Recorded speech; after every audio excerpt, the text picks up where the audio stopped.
হেমন্তের সোনালি ডানায় ভর করে পৌষ ও মাঘ এই 2 মাস মিলে আসে শীতকাল। শীতের কথা স্মরণ করলেই আমাদের চোখের সামনে ভেসে আসে কুয়াশার চাদরে ঢাকা সূর্যে লুকিয়ে থাকার কথা। হিমেল বাতাসে কাঁপতে থাকে শীতার্ত মানুষজন।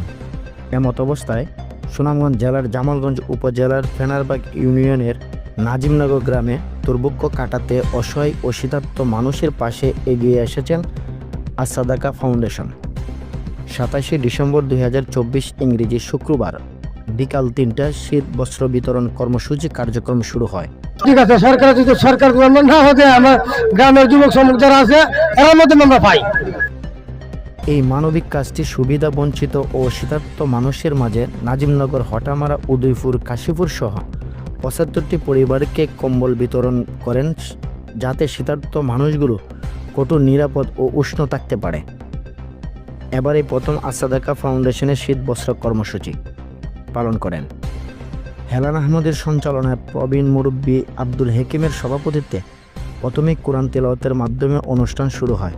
তিলাওয়াত করেন কারি মাহমুদুল হাসান।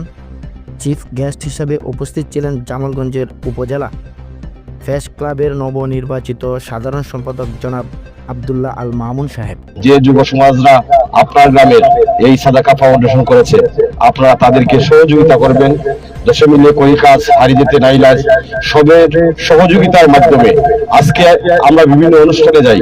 আমাদের যে শীত বস্ত্র বিতরণ হচ্ছে আমার সামনে, এই এত সুন্দরভাবে গুছানো ভাবে কোন ফাউন্ডেশন আপনার এই শীত বস্ত্র বিতরণ করে না। যারাই এই বস্ত্রটা পাবে অবশ্যই তারা সন্তুষ্ট হবে এবং এটা একটা দীর্ঘস্থায়ী হবে। আমি আমার জামালগঞ্জ প্রেস ক্লাবের পক্ষ থেকে আপনাদেরকে সবাইকে আসাদাকা ফাউন্ডেশনের সাধারণ সম্পাদক শফিকুল ইসলাম বলেন। আরও বক্তব্য রাখেন কোষাধ্যক্ষ শফিকুল নূর, মিডিয়া সম্পাদক কবির হোসেন, সহ কোষাধ্যক্ষ ইয়াসিন আরাফাত ও প্রমুখ।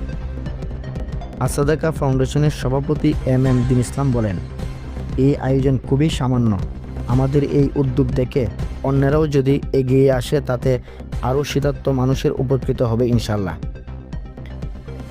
এতে আরও উপস্থিত বক্তব্য রাখেন উপদেষ্টা মণ্ডলী জনাব আবুল বাশার, মাওলানা আবদুল্লাহ আল নোমান সাহেব, আব্দুস সালাম, হারুন মিয়া ও গ্রিস প্রবাসী মহিবুর রহমান প্রমুখ।